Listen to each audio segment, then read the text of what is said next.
Welcome to Push to Pass podcast with JP Murray, a discussion about business, racing, sports, and life. This podcast delivers insights on what makes businesses, teams, and people successful based on real-life business experiences. Following a career with America's largest associations, JP Murray founded the Murray Company, one of Washington, D.C.'s most successful consulting firms. The company was acquired successfully and enabled him to launch JP Murray Racing, a business development and sponsorship agency for auto racing teams. Here is JP.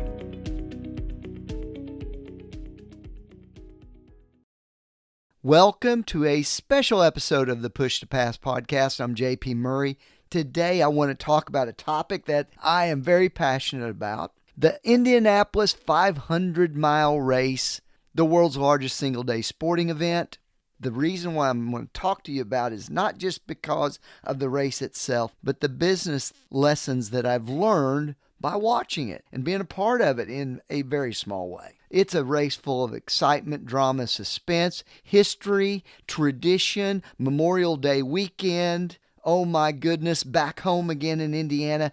400,000 people in the stands. As a child, I began listening to the 500 on the radio. And by the way, it's the greatest radio broadcast in sports. I started attending in the mid-'80s. I think I've been to about 15 of these at some point. So it meant a lot to me, my family, my friends that I brought along the way. I've enjoyed that part of it too. But the Indy 500 is also a lot like business.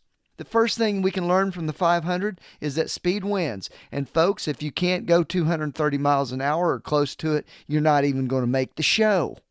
33 cars, 3 wide, 11 rows. And in business, it's just like racing.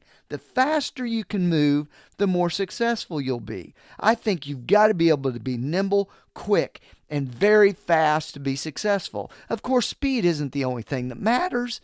Got to be reliable, you've got to be efficient, and some other things.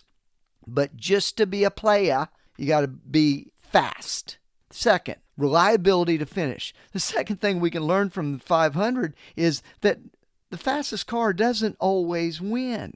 It's just as important to be reliable. And in business, just like racing, it's not enough to be fast. You got to be able to finish what you start. In business, there are so many things, projects, people, strategies that begin with a lot of promise, but they never seem to be able to finish what they start. They either run out of money, they get distracted by something else. They're just good and enthusiastic at the beginning, but they're not going to be able to finish at the end of 500 miles. So if you want to be successful in business, you need to be able to finish what you start and be reliable.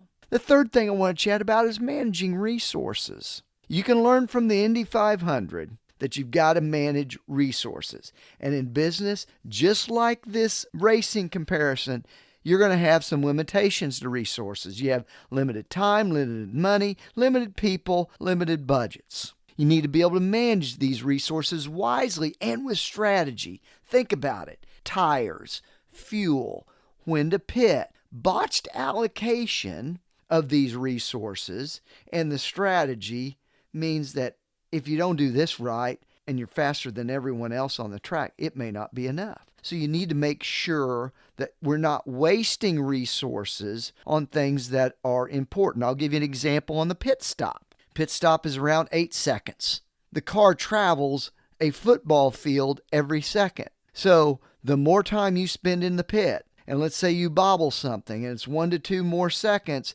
that is literally hundreds of yards on the racetrack that you may never get back. So if you want to be successful in business, you got to be able to manage your resources effectively. Even some of the things that people don't think are a primary reason to be successful. Some of these secondary factors can be so important. You need to be able to make tough decisions about how to allocate those resources as well.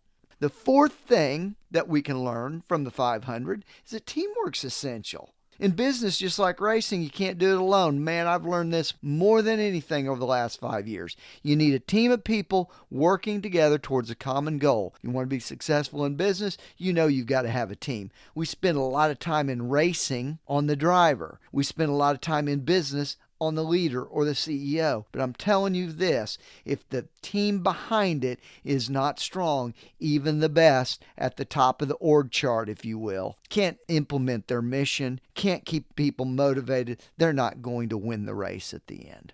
Sustainability, the ability to get up and go again after the Indianapolis 500 and all this attention. Guess what? The series packs up and it does it again. Next Sunday, you're going to be in the streets of Detroit running another race. You got to pack up everything and go. So I'm left with, this isn't the only race. Is it iconic? Yes. Does it have worldwide attention? Absolutely. 33 drivers, 500 miles, only one wins. But there is a next opportunity. So if you don't land the big account, if you are the second choice, all those things you've learned about speed, teamwork, resources that you learned in the big race can be helpful in the next presentation, the next opportunity. They're going to serve you well.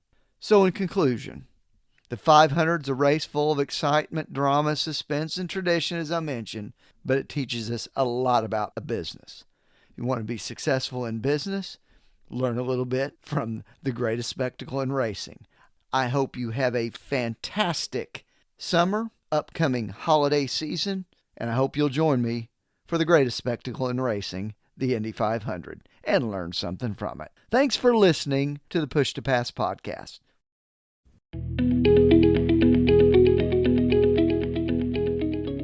Thank you for listening to the Push to Pass podcast with JP Murray, a discussion about business, racing, sports, and life. If you would like to sponsor Push to Pass, send an email to jp@jpmurray.com. Follow JP on Twitter, LinkedIn, Facebook, and YouTube. His website is jpmurray.com. Until next time, push yourself to pass the competition. Thanks for listening.